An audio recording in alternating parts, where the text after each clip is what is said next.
A mirror sold for 50,000 coins should have been nothing more than a cheap curiosity inside Heavenly Saint Academy. Yet the moment Du Yufei glanced into it, Qin Mu saw through countless reincarnations and uncovered the hidden shadow of absolute beginning. While eternal peace struggles to delay the heavenly court's tightening grip, Qin Mu steps into a far more dangerous battlefield, the depths of his own Tao. In recap, Tales of Hurting Gods, Chapter 1635, 1639, 72 ancient Tao practitioners rise from forgotten universes to sever Qin Mu's path to enlightenment. Jade Capital City trembles, the Hall of Chaos calls his name, and every unanswered doubt from his past becomes a chain blocking his ascent. But beyond the collapsing worlds and endless Tao questions, an existence from the destroyed universes has already begun watching him from the other side of time. And this time, the road to becoming a true Tao practitioner may demand more than victory.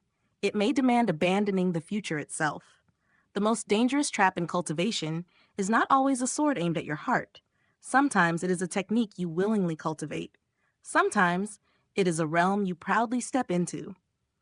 And sometimes, the moment you think you have borrowed power from ancient giants, you discover those giants have been waiting to place chains around your Tao. This chapter begins quietly, almost suspiciously quietly, inside eternal peace. Absolute Beginning's reincarnation was not hidden in some forbidden ruin, not guarded by heavenly soldiers, not surrounded by divine light.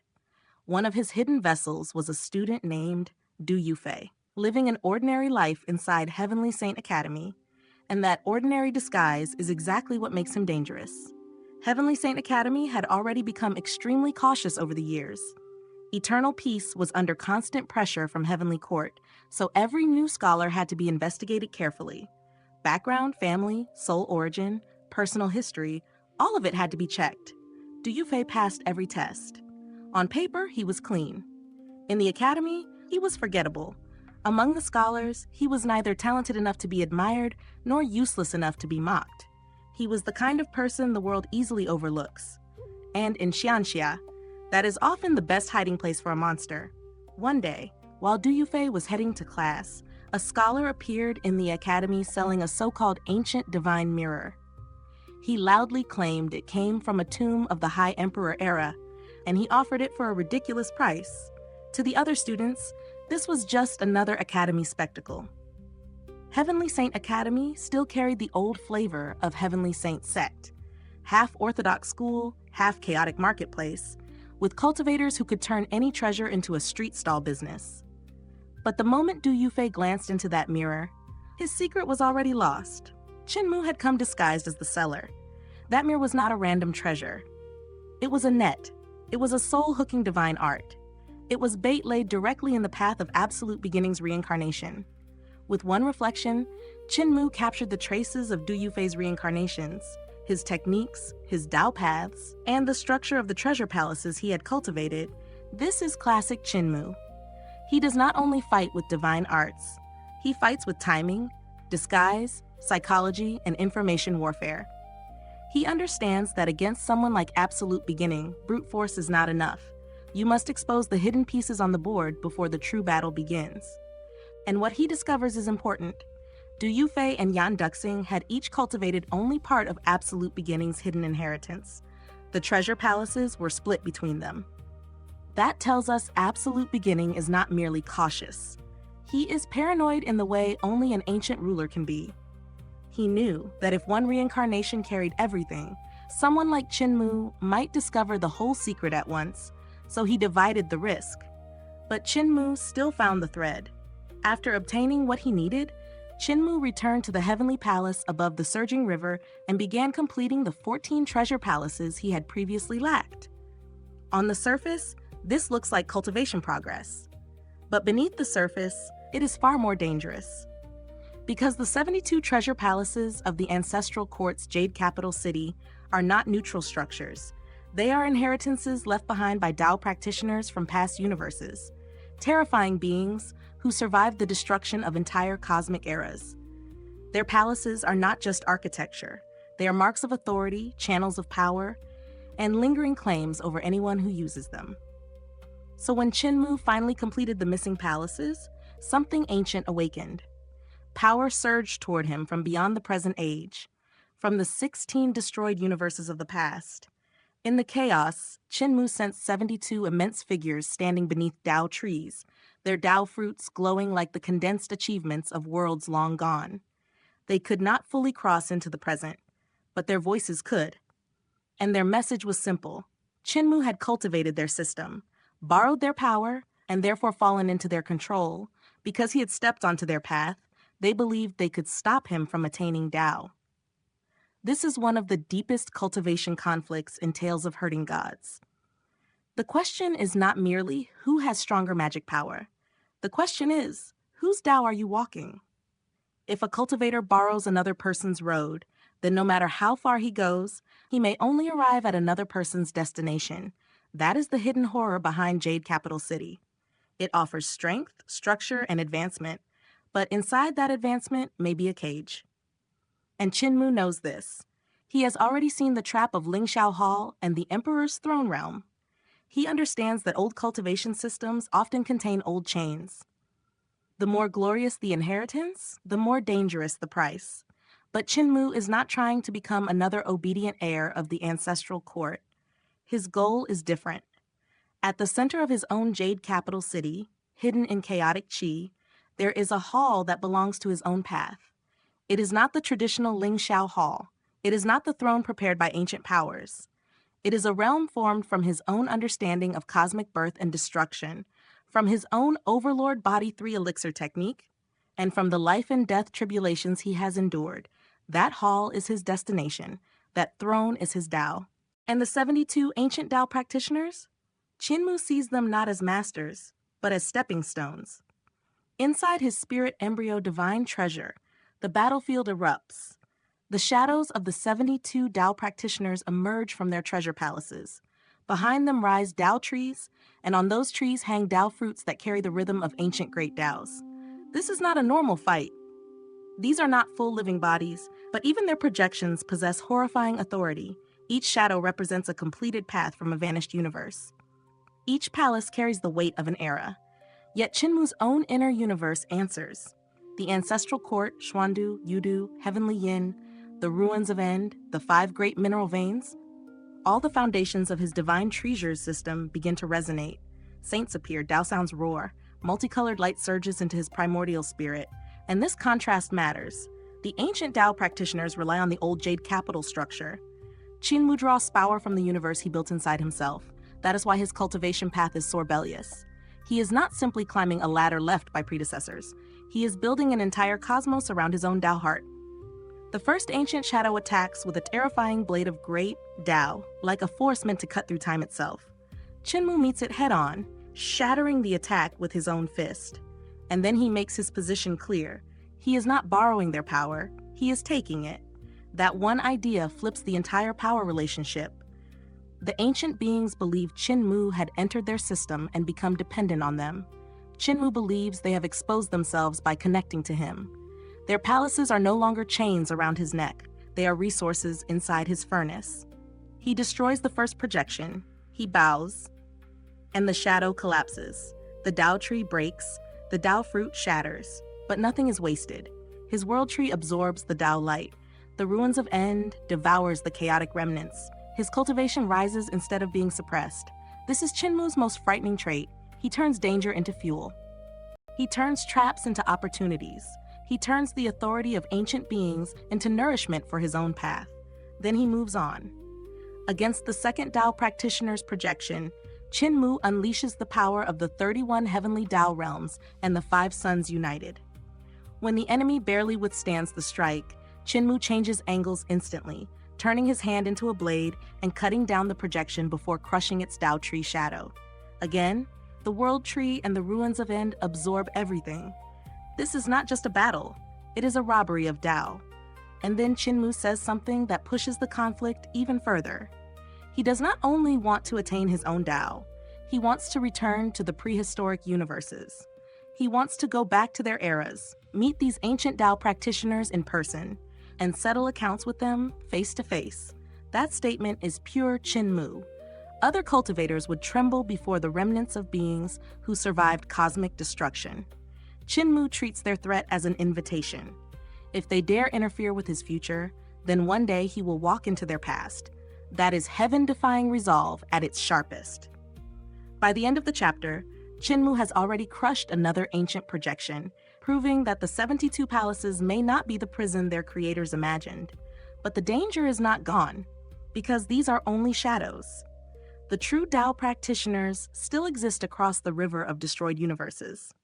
And Qin Mu has just announced that he intends to challenge them not as a junior borrowing inheritance, but as an enemy preparing to cross time itself. So now the question is no longer whether Qin Mu can complete Jade Capital. The real question is this: when Qin Mu finally reaches that hall within the chaos, will he become the master of his own Tao? Or will the ancient monsters of the past drag him into a war that began before this universe was even born? When a man builds a city inside his own soul, he is either chasing immortality or inviting every ancient monster in history to come knocking. And Qin Mu did exactly that. By refining the 72 treasure halls of Jade Capital within his spirit embryo divine treasure, he had created something terrifying: a bridge. Not a bridge of stone, not a bridge of light, but a bridge of Tao. Through it, the shadows of prehistoric Tao practitioners could reach across destroyed universes and descend into his inner cosmos. To ordinary cultivators, this would be suicide. To Qin Mu, it was training. That is what makes this moment so outrageous. These were not random enemies. These were remnants of mighty beings from ancient cosmic eras, figures whose Tao had survived destruction tribulations, whose power could still echo after entire universes had died. Even the young masters of Miluo Palace needed a medium to project their strength into the future. And Qin Mu, by cultivating the 72 halls, had become that medium. But here is the twist. A trap can become nourishment if the prey is bold enough to eat the hunters. Qin Mu had already begun turning these projections into fuel. One Tao practitioner after another was twisted apart by his divine arts, swallowed by the ruins of End, and absorbed through the world tree. Their Tao trees, Tao fruits, and Tao flowers did not become Qin Mu's chains. They became Qin Mu's foundation. This is a very Xianxia kind of madness.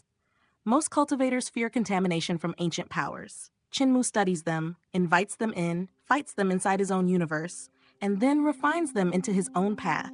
That is not arrogance without reason. That is Qin Mu's way of proving that his cultivation system is not just another branch of the old order. It is a new cosmos trying to replace the old one. Then, before the incense hall, a familiar and dangerous figure appeared, the primordial saint of Miluo Palace. Even though this was only a projection from a past universe, his presence carried the weight of an ancient teacher, a priest, and a survivor. He had lived across multiple universe eras. His Tao was not brute force, it was sacrifice. And sacrifice is one of the strangest powers in this world. A sword can be blocked, a divine art can be broken, a formation can be studied. But sacrifice is born from will, belief, offering, and the collective thoughts of living beings. It is formless. It does not strike only the body. It reaches toward the primordial spirit itself. That is why the primordial saint was so dangerous to Qin Mu. His technique was almost custom-made to attack the soul. In the past, Qin Mu had already seen traces of this Tao through the teaching whip refined from the primordial saint's Tao tree. He understood the principle, but understanding a blade does not mean the blade cannot cut you. The primordial saint greeted Qin Mu with respect, but that respect was not peace. It was a funeral salute. He acknowledged Qin Mu as the seventh young master, yet at the same time, he made it clear that Miluo Palace could not retreat. To Qin Mu, this trial was a step on the road to Tao. To them, it was about the survival of Jade Capital, the future of their civilization, and the continuation of 16 cosmic eras. That difference matters. Qin Mu fights for the living beings of the present universe. The Tao practitioners fight for the ghosts of the past. Neither side sees themselves as evil. But the problem is simple. The past wants to survive by occupying the future. The primordial saint attacked with the Tao of sacrifice.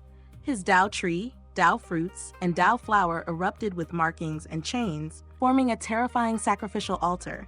The blow smashed into Qin Mu's primordial spirit and nearly split it apart. For one moment, it looked like Qin Mu had been caught. The primordial saint drew him into the layered heavens of his Tao fruits, sealed him within the Tao flower, and placed him upon the altar like an offering to the countless lives lost in previous cosmic destructions. This was not merely a battle technique, it was judgment. The primordial saint wanted to offer Qin Mu's primordial spirit to the dead of the past, as if Qin Mu's life could balance the grief of an entire vanished universe. But Qin Mu's answer came in the form he trusted most, a sword. From within the 72 heavenly layers, sword light tore outward. It cut through the Tao fruits, split the Tao flower, severed the Tao tree, and opened the altar itself. The primordial saint's projection was marked from brow to body by a single decisive sword wound. And Qin Mu did not merely defeat him physically. He attacked the logic behind his Tao. He condemned the primordial saint for passing the flawed path of sacrifice to the Supreme Emperor, a path that helped lead to catastrophe for the creator race and triggered ancient calamities. Qin Mu's accusation was brutal. These prehistoric survivors claimed to act for all beings, but their so-called survival was built on smuggling themselves into a new era and consuming the lives of others. That is the moral core of this chapter. The Tao practitioners speak of civilization. Qin Mu sees parasites. They speak of inheritance. Qin Mu sees invasion. They speak of the right to live. Qin Mu asks why their life must be purchased with the future's blood. After the primordial saint fell, his projection was swallowed by the ruins of End, and his Tao tree, Tao fruit, and Tao flower became nutrients for the world tree. Qin Mu's divine treasure universe expanded again, and his path branded itself deeper into the void. But the true crisis had only begun. The remaining 67 Tao practitioners no longer tried to test them one by one. They understood that individual challenges would fail, so they joined forces. This is where the battle shifts from duel to cosmic execution. Their Tao trees rose behind the halls. Tao flowers bloomed. Tao fruit shone. The 72 treasure halls of Qin Mu's inner Jade Capital began to boil with the combined power of ancient great Taos. Together, they unleashed the Miluo Tao burial. Even the name feels like a tombstone. This was not an ordinary killing move. It was a power that imitated the end of a universe. Under its force, heavens collapsed, celestial palaces were buried, Xuandu, Yudu, the ancestral court, and layer after layer of void were all reduced to chaos inside Qin Mu's divine treasure universe. No matter how strong Qin Mu's primordial spirit was, he could not simply withstand the combined burial power of 67 Tao practitioners. His inner universe was destroyed. For most characters, this would be the end.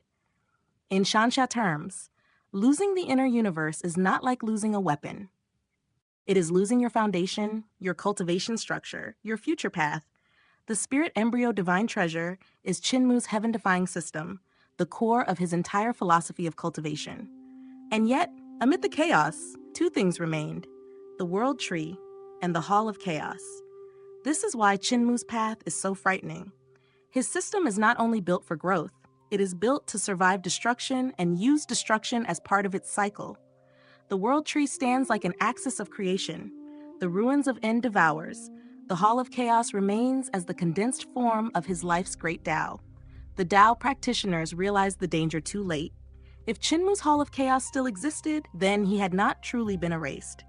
They tried to move against it, but the universe inside Qin Mu had already entered the next phase. From the ruins of End, twin lotuses rose. The sound of creation rang out like a cosmic bell. A new universe burst forth from the abyss. This is one of the most important cultivation ideas in the chapter. Destruction and creation are not separate endpoints. They are a cycle. The prehistoric Tao practitioners could endure the calamity of destruction. Their Tao trees and Tao fruits had survived the death of universes before. But the calamity of creation was different. It did not merely destroy old things. It transformed them into the nourishment of a new world. That was the trap hidden inside Qin Mu's so-called defeat. When they buried his universe, they helped trigger its rebirth. And in that rebirth, their own projections could not remain untouched. Their Tao fruits cracked, their Tao flowers withered, their Tao trees collapsed. Their power, which had crossed time to suppress Qin Mu, became the soil of Qin Mu's new cosmos. This is not just a victory by strength. It is a victory by structure. Qin Mu's inner universe is designed to turn catastrophe into advancement.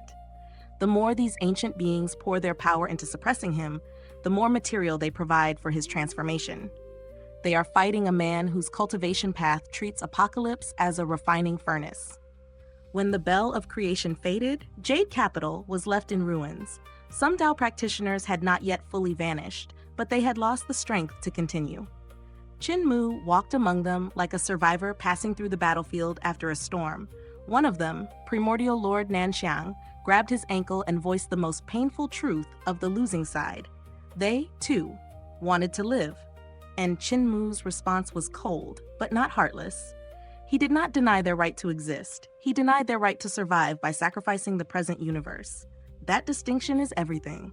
In many cultivation stories, power decides morality. Here, the question is sharper.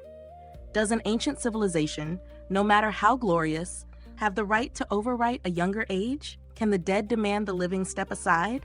Can survival justify becoming a devourer of worlds? Qin Mu's answer is no. One by one, the remaining projections disappeared. Their Tao, their trees, their flowers, and their fruits were absorbed. The 72 halls of Jade Capital were finally cleansed of their hidden masters and became Qin Mu's own. The trap had been refined. The invaders had become foundation stones. The borrowed halls had become true territory. And then Qin Mu stood before the center of Jade Capital, where chaotic chi swirled around the Hall of Chaos.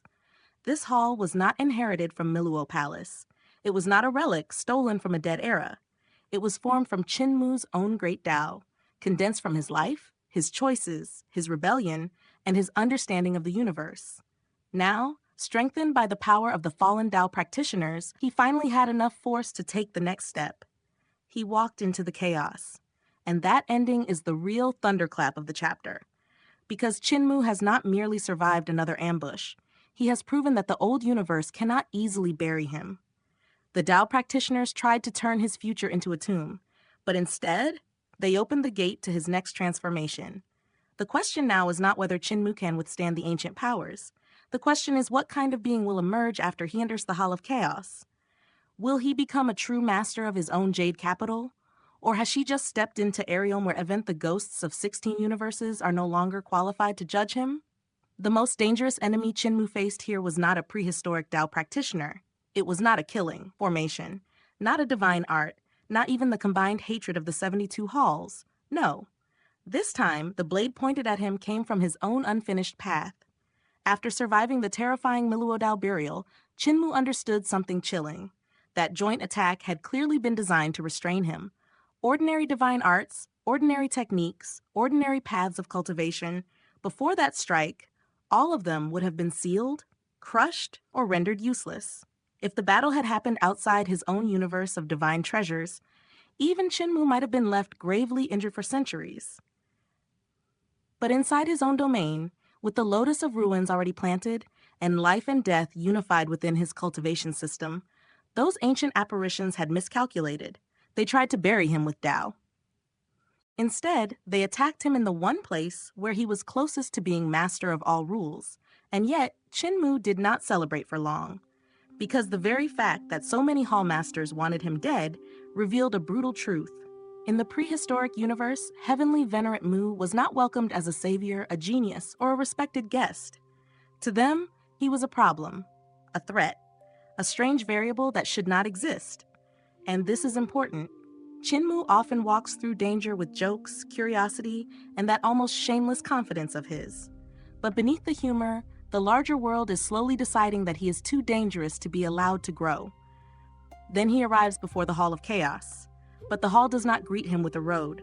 There are no stairs, no entrance, no clear path forward, only emptiness, like a piece of ultimate void standing between him and the next stage of his cultivation. So Qin Mu does what Qin Mu always does. He steps forward anyway. The moment his foot moves, a step appears beneath him, formed from chaos stone, as if the hall itself has acknowledged his attempt. But before he can feel relieved, an immense pressure crashes down on him. This pressure is strange.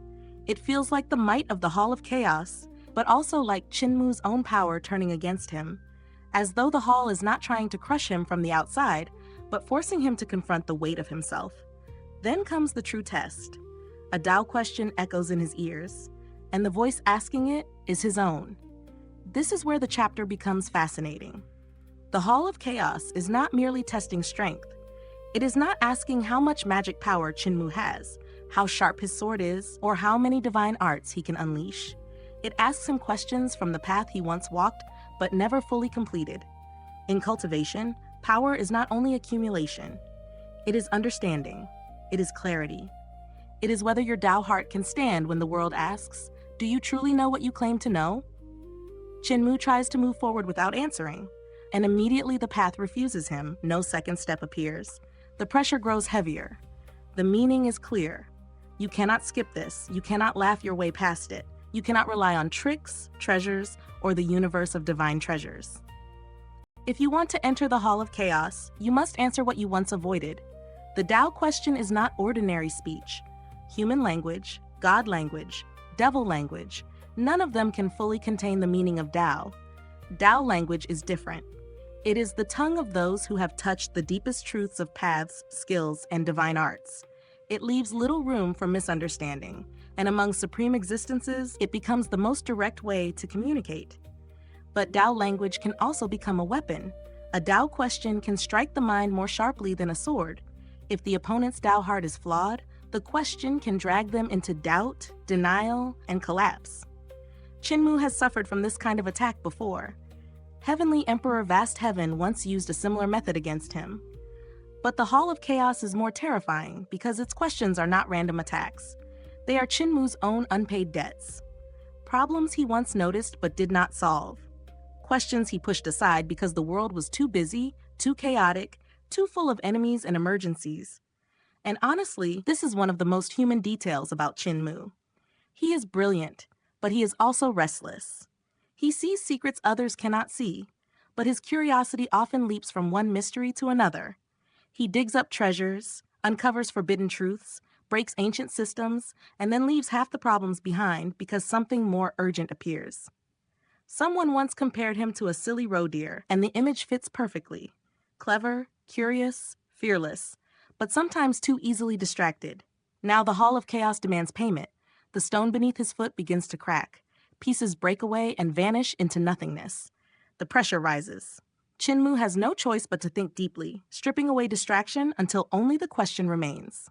At the final moment, he answers in Tao language. The collapsing step stabilizes. The pressure disappears, and something subtle changes inside him. His Tao heart becomes clearer. His path becomes a little more complete. This is not a flashy breakthrough with thunder, golden light, and armies kneeling in awe. It is quieter than that. But in some ways, it is more meaningful. Qin Mu is repairing the hidden flaws beneath his own brilliance. Then he takes another step. A second question arrives. Again, it is something he once abandoned. Again, the step begins to collapse. Again, he must solve the old flaw before he can continue. At first, Qin Mu is curious about what lies inside the hall. Is there another version of himself waiting there? Is the hall shaped by his Tao heart? Is this the true nature of his version of the Lingxiao realm? That question matters because Qin Mu's cultivation path has never perfectly followed the traditional system. Others have Lingxiao Hall, Emperor's Throne, and established realms passed down by ancient orthodoxy. Qin Mu's path is different. His technique has formed the Hall of Chaos, something born from his own understanding rather than inherited structure. So what should happen when he reaches this stage? No one truly knows, not even Qin Mu. And that uncertainty is the soul of his cultivation. He is not climbing a staircase built by the ancients. He is building the staircase while walking on it. As more Tao questions come, Qin Mu stops rushing. He sits before the Hall of Chaos and begins answering them one by one. This becomes less like a trial and more like self-cultivation in its purest form. Some questions were too difficult for the old him. Some were problems he was too lazy to finish. Some had simply been buried beneath war, politics, survival, and endless trouble. But every abandoned question is now a stone step. Every solved flaw becomes part of the road. This is a powerful lesson in Xianxia cultivation. Talent can carry a person far. Luck can open doors. Treasures can save lives. But sooner or later, the Tao asks for precision. A cultivator cannot build a heavenly palace on cracked foundations forever. Qin Mu climbs more than 100 steps. The Hall of Chaos still seems close. Yet every step creates another step. Behind him, the path stretches far into Jade Capital City like a pale line across the void. Ahead of him, the hall remains near but unreachable, as if distance itself is mocking him. And now Qin Mu begins to understand why so many powerful cultivators stop at the Lingxiao realm. This realm is not only about entering a palace, it is about whether your Dao heart can withstand the questions you have avoided all your life. For ordinary experts, the questions may not be as monstrous as Qin Mu's, but even a lesser Dao question can trap a person if their heart has cracks. Many cultivators may have enough power, enough status, enough lifespan, but not enough clarity. Then the Hall of Chaos asks about the Tao of Taiji, especially the mystery of Taiji evolving yin and yang. This time, Qin Mu cannot answer. He thinks until the stone step nearly disappears beneath him. The platform crumbles until he can barely stand. But no matter how hard he searches, the answer does not come. And this is where Qin Mu shows wisdom. He steps back. That might look like retreat, but it is not defeat. A true seeker of Tao must know the difference between cowardice and patience. Some truths cannot be forced open in one breath. If he stays stubbornly, he risks being trapped or crushed by his own incompletion. So he withdraws from the Hall of Chaos, accepting that this question must be solved later. When his physical body awakens outside Surging River Heavenly Palace, the contrast is almost comical. After all that cosmic pressure, Tao questioning, and inner transformation, the first thing he sees is an old bull casually smoking a hookah under the shade, while kui dragons wait eagerly nearby. Not far away, a black tiger is foolishly using its tail to fish in the heavenly river, only to have part of it bitten off by a red kun. Somewhere deeper in the forest, another creature is loudly begging for just one bite of food in a voice that ruins all dignity. This sudden shift is classic Tales of Hurting Gods. One moment, Qin Mu is confronting the secrets of the Tao. The next, the world reminds us that even divine beasts can behave like village troublemakers. But the humor does not erase the danger. When Qin Mu asks why everyone is there, Niu Sanduo tells him that the 4 great heavenly teachers have arrived. They saw Qin Mu cultivating and chose not to interrupt him. Then Qin Mu enters the palace and meets village chief and apothecary, who are calmly drinking tea near the great tree. They tell him something that shocks him. He has been cultivating for 4 months. To Qin Mu, the trial before the Hall of Chaos felt intense, but not like the turning of seasons. Yet outside, time has flowed on. His body has been sweating so heavily that it formed a small pond around him, while his spirit struggled step by step against the questions of his own Tao. And then comes the final blow. Qin Mu immediately asks about the negotiations between Heavenly Court and Eternal Peace. Apothecary tells him that Yu Chenzi already came looking for him once, but Qin Mu had not awakened. The message he left behind was grim. The negotiations are close to collapsing, and that changes everything. Because Qin Mu's inner breakthrough may have strengthened his Tao heart, but the outside world has not waited politely for him.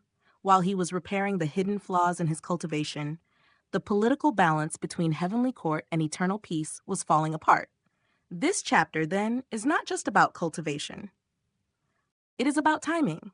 It is about the cruel truth that in a world of gods, emperors, and ancient halls, even 4 months of silence can reshape the battlefield. Qin Mu has gained clarity, but he has also lost time. And now the question becomes sharper than any Tao question from the Hall of Chaos. Can Heavenly Venerate Mu return to the mortal chessboard before Eternal Peace and Heavenly Court cross the point of no return? The most frightening battles in Xianxia are not always fought with swords. Sometimes the sharpest blade is a treaty. Sometimes the cruelest battlefield is a negotiation table. And in this moment, Qin Mu realizes that Heavenly Court may be preparing to tear away the mask of diplomacy far sooner than expected. Eternal Peace is not ready. Only part of its people have escaped into the chaotic void. Its weapons are unfinished. Its war machine is still waking up. And against Heavenly Court, being almost prepared is the same as standing barehanded before a descending heavenly saber. But this is where Qin Mu shows how much he has changed. The reckless youth who once charged into impossible danger has become a strategist who can swallow humiliation for survival. He understands that the peace talks were never meant to produce true peace. They were a delaying formation, a paper restriction laid across the mouth of a volcano. So if Heavenly Court wants to break the first agreement, Qin Mu's answer is simple. Negotiate again. Let Yu Chenzi concede more. Let the terms become uglier. Let the world curse eternal peace for bending its head. Because as long as Qin Mu does not truly accept the fate written on that paper, the agreement remains nothing more than ink waiting to be burned. This is not cowardice. This is war conducted through time. Village chief and apothecary understand the danger, but they also see the cruelty of the plan. Yu Chenzi will become the face of surrender. He may be cursed by the people he is trying to save. He may even be treated as a traitor. Yet Qin Mu knows Yu Chenzi accepted this burden from the beginning. That is the tragedy of loyal ministers in chaotic ages. Some win glory on the battlefield. Others must wear shame like armor. Qin Mu then looks beyond the treaty itself. Heavenly Court has another weakness. Money. Its heavenly coins are declining. Its vast army, divine bureaucracy, and countless worlds all require resources. And when an empire begins to run dry, it does not first look inward. It reaches outward and drains its vassals. Qin Mu predicts that Heavenly Court will squeeze the heavens under its control, taking wealth from worlds already struggling to survive. But oppression breeds resentment. If Heavenly Emperor Hao destroys a few heavens to display his authority, he may terrify the rest, but he will also poison their loyalty. And that is the opening eternal peace needs. Heavenly Court's soldiers and geniuses come from the myriad worlds. If those worlds begin to hate their ruler, then eternal peace may no longer stand alone. Resistance could spread like sparks across dry grass. Talents who once dreamed of entering Heavenly Court might instead turn toward eternal peace. That is Qin Mu's vision. Not merely surviving a war, but changing where the hearts of the heavens belong. But Village Chief asks the question that cuts deepest. What if Heavenly Court refuses to wait? What if it forces eternal peace to sign before preparations are complete? Can Qin Mu gamble with the lives of everyone? Qin Mu's answer is cold, mature, and painful. He cannot gamble. So if he must sign, he will sign. And later, when the time comes, he will tear that contract apart. This is the moment Village Chief sees it clearly. Qin Mu is no longer protecting his reputation. He is protecting a civilization. Personal honor, public blame, humiliation before enemies, all of it can be sacrificed if eternal peace survives. Then the burden shifts. Village Chief prepares to go to eternal peace and continue delaying Heavenly Court's envoys. Apothecary is dragged into the plan as well, because his complicated connection with Madame Yuan Mu may buy even more time. Poor Apothecary has escaped many dangers in his life, but apparently not the danger of being charming. From here, the chapter turns toward Carefree Village. Saint Woodcutter arrives with the other heavenly teachers, Yan Yunxi, old farmer Zhuo Cha, and fisherman Han Tang. They bring news that Yufei has inherited the title of the second founding emperor. This should be a grand event, but Qin Mu refuses to attend. He is in seclusion, and more importantly, he sees the larger board. Yufei may be the strongest figure in Carefree Village now, but she is still not the founding emperor at his peak. If Heavenly Court sends a heavenly venerate with 1,000,000 gods and devils, Carefree Village might hold out for a year at best, and Qin Mu needs at least 20 years. That number changes everything. 1 year is heroism. 20 years is survival. 40 years is destiny. Qin Mu reveals that founding Emperor Qin Mu or Qin Ye will return in 40 years. Until then, Carefree Village should not throw itself into a glorious death. Instead, it should send its craftsmen to eternal peace, helping build the weapons needed for the true war to come. This is harsh, but brilliant. Qin Mu is not asking Carefree Village to bleed for symbolism. He is asking it to become useful in the only way that matters, by strengthening the future. He even says Carefree Village can become a bargaining chip during the negotiations. Old Farmer is furious, but Woodcutter understands immediately.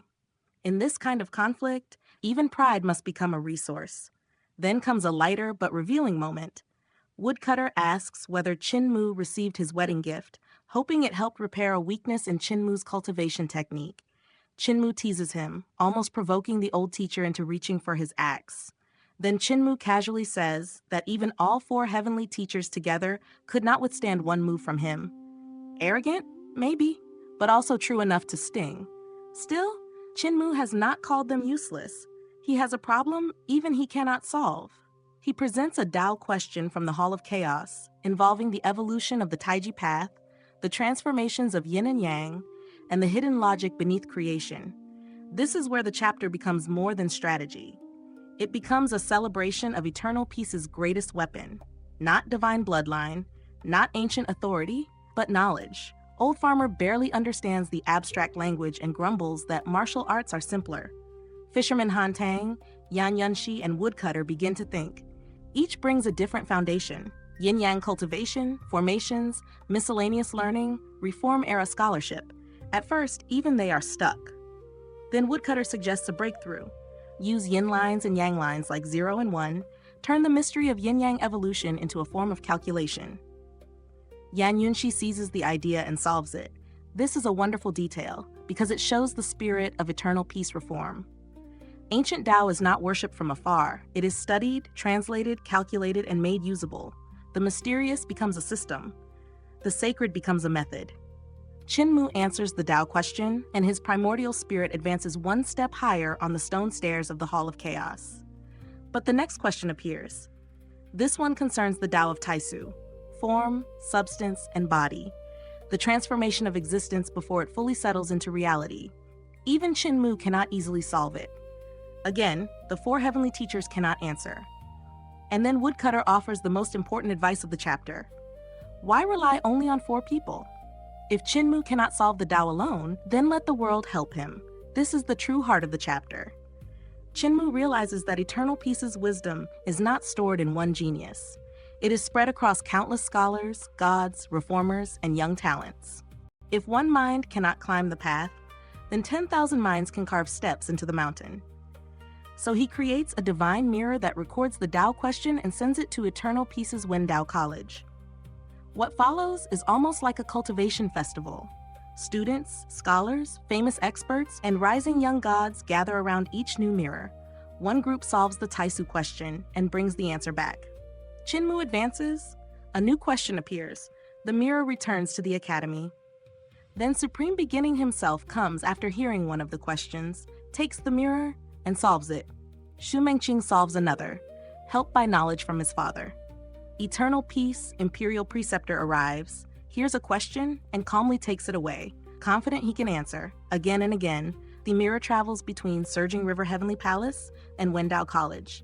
Every solved question becomes another step beneath Qin Mu's primordial spirit. Every answer becomes a cheer from the academy. Every cheer becomes proof that eternal peace is no longer a weak mortal nation begging under heaven's shadow. It has become a civilization that can collectively gnaw into the Tao. That title matters. Qin Mu's not devouring the path through brute force.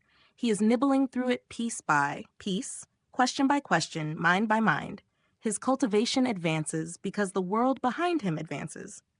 And finally, after the last question is answered, his primordial spirit reaches the highest step before the Hall of Chaos. No new stairs appear. The door of the next mystery stands before him. And here, the chapter leaves us with a powerful question. If Qin Mu can use the wisdom of an entire era to climb where ancient gods struggled alone, then what happens when he finally steps into the Hall of Chaos? Will he merely become stronger? Or will eternal peace itself become the force that rewrites the rules of heaven? What happens when a cultivator reaches the door of destiny, only to discover there is no door at all? Qin Mu stands before the Hall of Chaos, the highest mystery within his own celestial heavens. For anyone else, reaching this place would already be a legend. For Qin Mu, it should have been the final step into the Emperor's throne realm, the moment when his many heavenly palaces, his immortal soul avatars, and his long accumulation of stolen, borrowed, and self-created wisdom finally fused into a greater whole. But heaven has a cruel sense of humor. The hall is there. The throne should be inside. And yet the Hall of Chaos is sealed by its own nature. No entrance, no window, no path. Only a mass of primordial obscurity, as if the building is not built from stone or divine gold, but from the fog before creation itself. This is the kind of obstacle Qin Mu hates most. Not an enemy he can trick, not a god he can cut, not a formation he can dismantle. It is a question carved into existence. Are you truly qualified to enter? At this stage, Qin Mu's confidence is not empty arrogance. He has survived the debates and trials of Jade Capital, absorbed the knowledge of countless experts, and refined 33 heavenly palaces, He is only missing 3 more Emperor's Throne techniques before approaching the complete structure of 36 palaces. In ordinary cultivation logic, he is terrifyingly close to forming the Tao through sheer power. And this is why the scene matters. Qin Mu is not blocked because he lacks talent. He is blocked because his Tao is too new, too strange, and not yet fully proven by reality. He circles the Hall of Chaos, tries to pry apart the primal energy, even uses the divine eye between his brows. Nothing works. The chaos refuses him. It is not hostile, but it is absolute. Like a mountain telling a traveler, you can see the summit, but you have not walked the real road. Even his heavenly Duke incarnation watches from Xuandu, wearing Qin Mu's own face, as if one part of him is judging another. That image is powerful.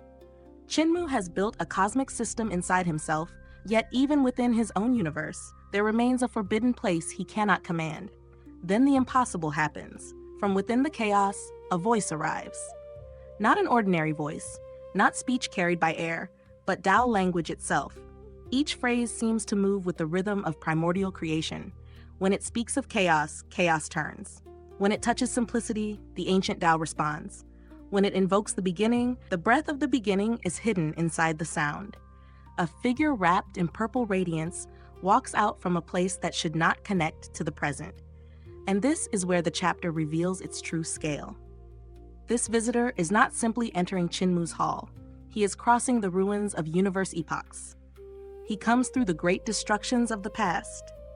Following the chaotic energy linked to Qin Mu's divine treasure, because Qin Mu's inner world is not normal, his world tree, the seeds of the ruins, and his experiences in the ancestral court, Jade Capital have made his cultivation system touch the destruction and rebirth of entire universes. In other words, Qin Mu accidentally built more than a hall.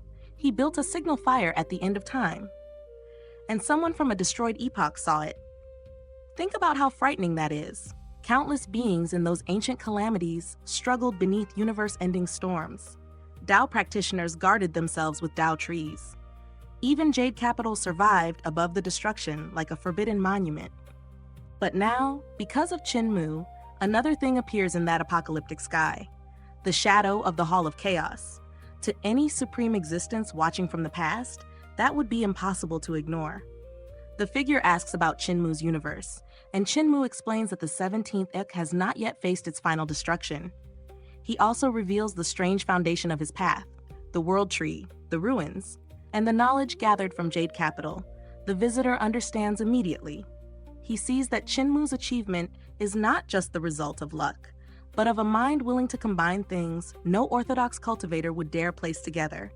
That is Qin Mu's greatest strength. He does not walk an inherited road. He steals roads, breaks roads, rebuilds roads, and then asks why heaven is so slow to keep up with him. But the visitor also gives the harsh truth. Qin Mu's Hall of Chaos is incomplete. He has simulated the birth and death of a universe inside his own divine treasure. But he has not truly endured real cosmic creation and real cosmic destruction. His understanding is brilliant, but it is still partly theoretical. The hall has form, but not full substance. It exists, but it cannot yet receive its master. This is a beautiful cultivation lesson. In Xianxia, comprehension is not always enough. Sometimes the Tao demands experience. A sword cultivator may understand killing intent, but until he faces life and death, the sword lacks soul. Qin Mu understands cosmic collapse, but he has not been tempered by the true apocalypse of an epoch. Then comes the temptation. The purple figure reveals himself as the creator of the primordial chaos runes. He is the master of Miluo Palace, a being so ancient and powerful that some call him teacher, while others call him a thief who refuses to die. He has followers. He has 6 great inheritors. And now, standing before him, Qin Mu has the chance to become something like the 7th. The offer is astonishing. Take his hand. Return to the past universes. Witness destruction. Learn directly from the master of Miluo Palace. Complete the missing part of the Tao. For most cultivators, this would be the ultimate dream. A supreme teacher, an ancient path, and a shortcut to eternal achievement. Qin Mu could leave as a seeker and return as a being who has truly crossed the boundary of the Tao. But Qin Mu does something that defines him more clearly than any battle could. He pulls his hand back. Not because he lacks desire, not because he fails to understand the value of the offer. He refuses because eternal peace is about to face tribulation, and he will not abandon his people at the edge of disaster. This is the heart of Qin Mu's character. He is ambitious, cunning, reckless, and often shameless, but he is not detached from the world. Many ancient Tao practitioners chase survival across epochs. They cut away emotion, homeland, and responsibility in pursuit of eternity. Qin Mu is different. His Tao is tied to people, to reform, to eternal peace, to the living world that still has a future. That is why the master of Miluo Palace says they are similar. At first, that sounds surprising. One is an ancient existence who crossed universe calamities. The other is a young heavenly venerate from the 17th epoch, still fighting political wars and heavenly schemes. But beneath the difference in age and power, both are people who refuse to accept the limits placed before them. Both look at the impossible and treat it as a question waiting to be answered. The meeting ends without a contract, without a breakthrough, and without Qin Mu entering the hall. Yet the consequences are enormous. Qin Mu now understands exactly what he lacks. His Hall of Chaos is not a failure. It is an unfinished prophecy. The door does not exist because the road has not been completed. And when the eternal peace tribulation is over, the path to ancestral court Jade Capital will call again. So the real question is not whether Qin Mu can reach the Emperor's throne realm. The real question is this: when he finally experiences the true destruction of a universe, will he return as the 7th young master of Miluo Palace, or as something even the ancient master never expected?